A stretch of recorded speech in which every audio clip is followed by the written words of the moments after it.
All right, so finally got done with my wall and everything.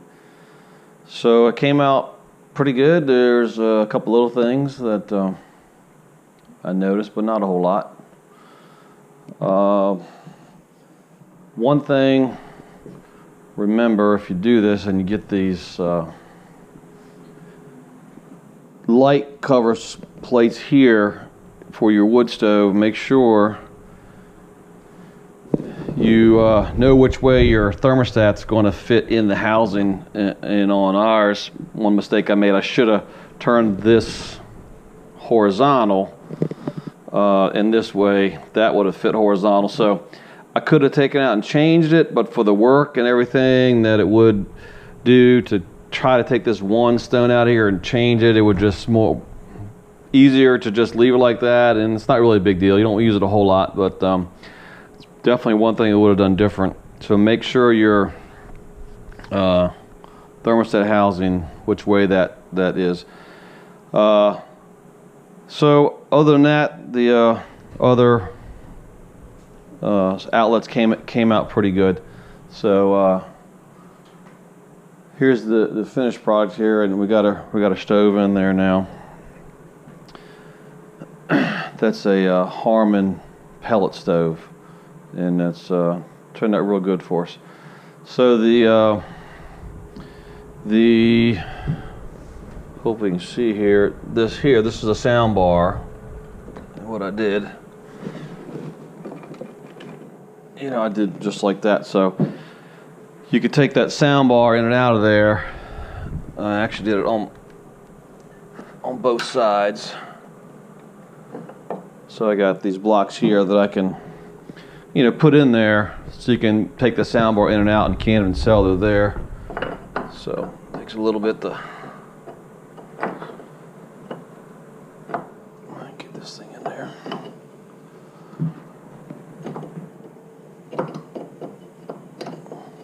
So tight. There we go. Goes right in there. Can't even tell. This is a remote, infrared remote, and I'll talk about it in a minute. Let me put that down and put this back over. It's a pretty tight fit. So this is glass on the top of here, so you don't want to really put anything on it.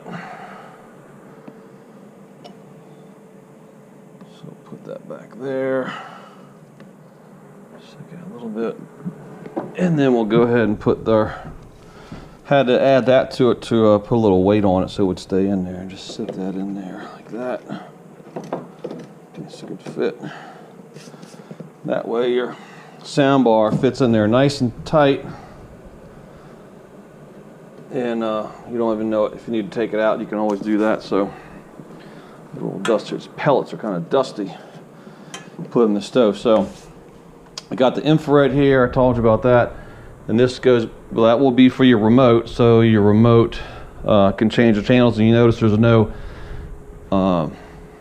cable box or satellite dish box that you can see. So here's what I did here. And this is a 78-inch Samsung TV curved that we put on the wall there. Gives a real nice picture. So here's, I did pull this out, and you can see right here, and there's all the hookups there and how I built that out to come out of the wall and all that. So now you can see the wires go back in there, and there's my cable boxes and all that stuff, back in there, and mounted up right, and wasn't pretty easy to do. So then I push this back here. Maybe over there you can see a little better. See, there's my cable box right there. The infrared will go right where your remote will go. So just a little thing right there. You can get those at Best Buy or something, like 29 bucks, I think it is. And then all the venting and stuff like that for the stove. Push this back here. So push this teeper right back there against the wall. So we're all set on that. We had somebody else put in the wood stove. The company is like 500 bucks. After seeing them do it, well worth the $500 to have them piping and venting all that. And you know, obviously with the stove, you know, that's something you want done right. So for $500, I mean, the thing I think that stove weighs like 470 pounds, and all the piping and venting and all that stuff, and it took them better part of a day to do it. So I would definitely encourage you to have somebody else install it, the wood stove. The hearth right here, that is a solid piece of stone. Now you can get, you know, you can do multiple stones or like cut it in half, whatever you can do. That thing weighs about 400 pounds, maybe a little more. It's 2 inches thick, and it took, I think, 3 or 4 of us to carry it in here.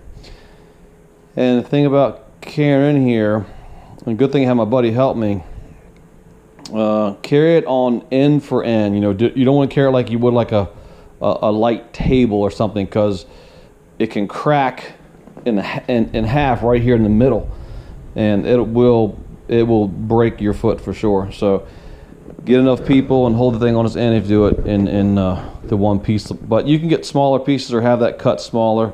I had the where we got it from, the stone company, actually did the edges here with the just a chiseled edge. They did that, and that looks kind of nice too with the rough edge on the stone. The other thing, when you're putting your stone on, make sure all your cut edges, like on the windows here, make sure you cut these. You know, you don't put your cut edges right here, because you don't want to have, you want this rough looking natural stone. So you really don't want your cut edges here. You can put your cut edges, you do have cut edges, it's okay to have them like over here on the end if you have to. They're right against the wall there, like you can see. Most of these are cut edges here, because they're right against the wall there. You don't really even see it. So just don't want your cut edges on a window or something where you can actually see. So you want it to be nice and rough and natural looking like that. And we did these shutters here, kind of nice to have there. So oops, I think that's about it.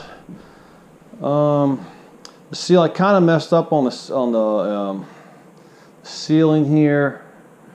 This coffered ceiling that we ended up doing here, I should have had this done. It's supposed to go, ideally the coffered ceiling will go all the way to the wall, and then the stone will be up to that. So this should actually be against the wall, not the stone right here. So what I should have had done is I should have done the ceiling first against the wall and put the stone right up to this.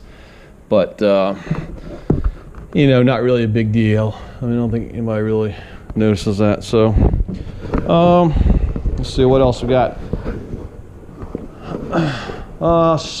Some people start from the top and some people start from the bottom to do the wall.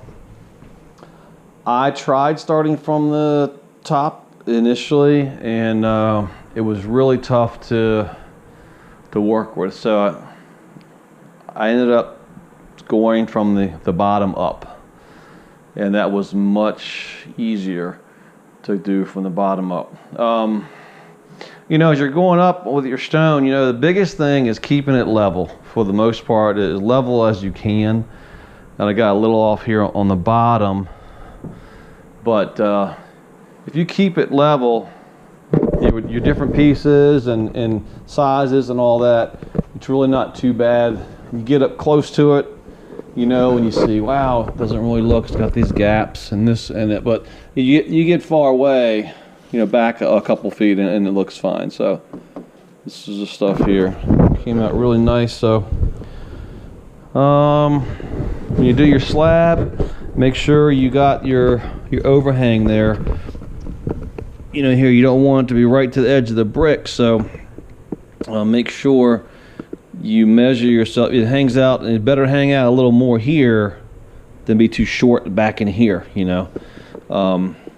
So in this here, I had to put these pieces in here because of the way the slab was cut. I didn't mess up on the measurements or anything, but just because the way either do this or notch the slab out to cut around, and it was just much easier to do this. And plus, where it is, you're not really going to see it right there. No one even really notices.